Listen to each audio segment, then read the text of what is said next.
जी मैं सिगा खोता जानना जेड़ा मेरे नाल एक रात गुजारेगा कहंदा मेरी लाल बड़ी कमीनी है जिद्दां ही उन्हें ऐलान कीता ते नाल ही पैर रखा फुड़ा कहंदे नहीं कहंदे तेरा करना पहला तू भज जाना सुभान ऐस दिन ऐस साल इत्थे डंडा मारिया सी क्यों मारिया ऐच क्यों मारिया उत्थे क्यों मारिया तू अपने सराने को बन्निया है डैंच करदा तू इन्नू मारदा क्यों सौ चित्ते पिछे भाई पूरी कौम पिछे भज्जी मैं कहता दौड़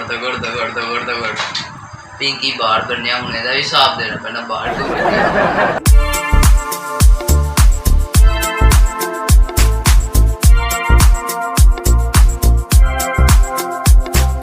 बिस्मिल्लाहिर्रहमानिर्रहीम अस्सलाम वालेकुम नाज़रीन, वेलकम टू विलेजर ब्रॉडकास्ट। और आज की इस वीडियो में हमने उस शख्स को बुलाया है जिसे बादशाह बनने की ऑफ़र हुई थी, जिसे बुलाया गया और कंपटीशन हुआ और ये जीत गया और इस लोगों ने इसे कहा कि अब बादशाह बन गया, लेकिन इसने अपनी सीट को ठुकरा दिया और कहा कि मैं बादशाह नहीं बनूंगा, मैं एक नॉर्मल लाइफ जीना चाहता हूँ।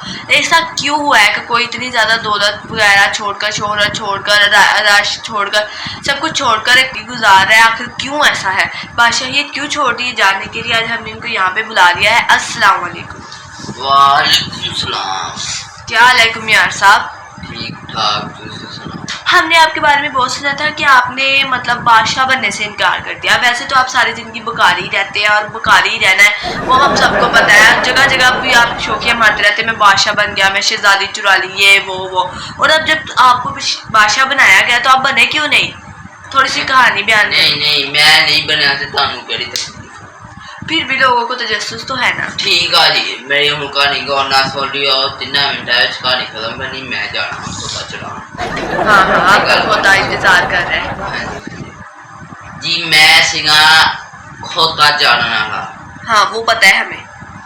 ठीक है हाँ जी। मैं को कुछ नहीं सीगा, मैं बस खोता चाहता सी, मैं रहना सी ओनू खोते नू नवाना धवाना पट्ठे खवाना बोलना काम औखा सी, सारी रात तंग करदा रहिंदा करना ते ऐ हूं करदा रहिंदा सीगा। ओनू बड़ा औखा सामना सीगा, बड़ा औखे मैं 2-4 साल कड्डे आ जी। अच्छा खोता आपको खोता है कि आपके छोटे छोटे बच्चे हैं जो आपको इस तरह तंग करते हैं? रात को उठ के फीडर देते हो उसको? ही नहीं सी है, मैं दरख्त थल्ले सोना ही और मैं कहीं थल्ले इत्थे सोता वा ते खोता ही बन ला। हां मैं उत्थे बन्ना मैं चल बैठा रहा, तू ही इत्थे ना आ जा मेरे जी। उस तो बाद जी वो तो आपकी तन्हाई का साथी हो गया फिर? हां जी सही है जी। उस तो बाद ना जी एक दिन ना न्यूज़ आई। अच्छा टीवी पे? हाँ कि जी बादशाह ने ऐलान किया वा। क्या ऐलान किया? कि मैं बीमार बहुत रहना, उन्हें भाई भूई वावा ही सदे, उन्हें फैसला फूसला किया, कहना मैं बीमार बहुत रहना वा, मेरा कोई पता नहीं, मैं जो मर्जी फुड़क जा। हाँ तो तुम बादशाह बन जाओ। नहीं चुप ते कर जाओ। कहते कि पूरे उन्हें मुल्क चो बंदे इकट्ठे किते। मैं कहा मेरे को कड़ा कुछ है, चल आप भी तमाशा देखे होने आ जी। मैं अगे पहुंचा तो अगे जाके जी वो बह गए थे। बादशाह सलामत ने कहा जी जेड़ा मेरे नाल एक रात गुजारेगा ना कब्र विच तो मैं उन्हें बना दूं बादशाह। बादशाह को कैसे पता चलेगा कि किसी ने मेरे साथ कब्र में रात गुजारी कि नहीं? बादशाह तो मर गया। वजीर है ओदे नाल लाद लूद है नहीं की। अच्छा जब उसकी रात थी तो वो क्यों नहीं बादशाह बनी? वो कहना मेरी लाल बड़ी कमीनी है। क्यों लाद क्या करती थी? आप पता नहीं यार, मैनू कुछ नहीं पता, मेरी गल सुन लो। हाँ सुनाई जी। उस तो बाद चो जी ना जी मैं कब्र च लम्मे पैन लगा सी ते ओने ना मेरी गल सुन लो। हाँ जी ओने जो क्या ना कि बंदे किथे आ, बंदे बनाओ। जी अच्छा। सारे बंदे इकट्ठे हो गए जी। ओने जो क्या ना कि आयो मेना पैयो। हाँ ने जो क्या ना आयो मेना पैयो जी, कोई अगे ना आया। बादशाह मर गया तो वो कैसे आएगा? जिंदा ही सीगा। अब तो बादशाह क्यों कब्र में लेट गया? कौन मेरे नाल पेगा है उन्हें बस नहीं जाएगा जी। उन्हें क्या कि जी कोई भी नहीं अगे आया तो मैं अगर मेरे को कला खोता ही आ की या खोता नाल ज़्यादा जुगड़ा चलूगा मेरा की जा खोते को भी डाल देते बादशाह बन जाऊंगा या कुछ और चल मरदा मर जा जी। मैं हाथ खड़ा करता कहते आयो फिर चलो ठीक है। जिद्दां ही उन्हें ऐलान किया नाल ही पैर रखा फुड़ गया।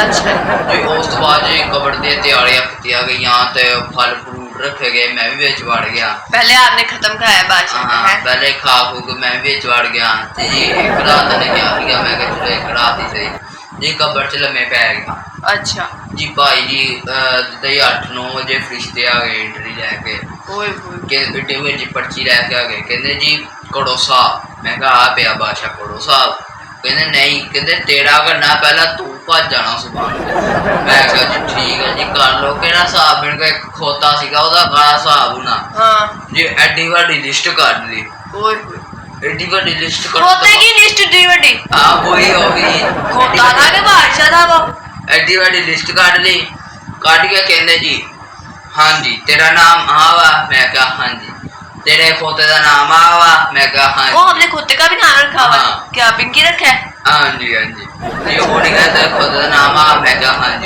हाँ जी तू आप ऐस दिन ऐस साल ऐथे रात डंडा मारिया सी क्यों मारिया सी जी 100 घोड़े उन्होंने तद मारे 100 छितर जो उस बाद जी हाँ तू इन्हू पानी नहीं पिलाया इन्हू पट्ठे नहीं खवाए 100 छितर पेंदे रे हाँ नहीं तू इन्हू पिलाया नहीं वो नहीं कीता वो नहीं कीता वो नहीं कीता इन्हू नहर च क्यों वाड़े अच्छे क्यों वाड़े तू अपने सराने को बन्ने आए डैन चुका दे तू इन्हू मारदा क्यों 100 छितर वाजदे भाई जी सुबह तक तो पता नहीं किन्ने वज गए सुबह बड़ा औखा उठ के मैं भज पिया पिछे भाई पूरी कौम पिछे भजी मैं कहता पर्चियां पालो जरा निकलेगा उन्होंने बादशाह बना लो अपने वाला जवाब है आपा को तो खोते का नहीं हिसाब दिता गया तो आपा कितने है पूरी कौम का देना हिसाब मैं जी उस भज गया अच्छा मैं कहा बादशाह बना दो तुसी मैं दौड़ भज गए दौड़ मैं भज गया हो गया मैं खोते मैं कहा खोते तू बादशाह मैं गुलाम हूँ भाई तू जो कह रहा आपा वो कड्डा अपने वाले जवाब ही बस तो अब आपकी लाइफ कैसी गुजर रही है हाँ हुन सही गुजरन दी है हुन बड़ा कदे चंगी होई है हुन एंड ते की पांदा अब आपका पिंकी किधर है पिंकी बाहर बनया हुन एदा भी हिसाब देना पैना बाहर तो हाँ कभी ना कभी भी आपने भी तो मरना ही है फिर हिसाब देना है तो आपने फरिश्तों से कहा क्यों नहीं कि खोते को भी लटा दो और उससे भी हिसाब ले लो वो कहते हैं खोता बेजबान जानवर है उन्हें तुही जुल्म किया उन्हें टाड़ ना जुल्म नहीं किया और नोटी गोची इन्हें सोना पक्का और ना करना साहब हाँ वैसे भी कहने वाली बात है वैसे क्वालिटी नाम है वो लेकिन क्वालिटी सारी आपके अंदर पाई जाती है हाँ तो नाज़रीन ये देख लिया है एक बेवकूफ़ शख्स की कहानी आपने सुनी है कि जो हिसाब नहीं दे सका था तो वो 17 से भाग गया अब साल तो गुजर ही गई थी तो बेवकूफ़ी तो यह की थी अब तो गुजर गई है अब तो बादशाह बन ही जाते 4 दिन खाते पीते फिर मर जाते हैं वो तो हिसाब होना ही होना है अब तो साथ दिया ही खोते का बाद में भी तो देना ही है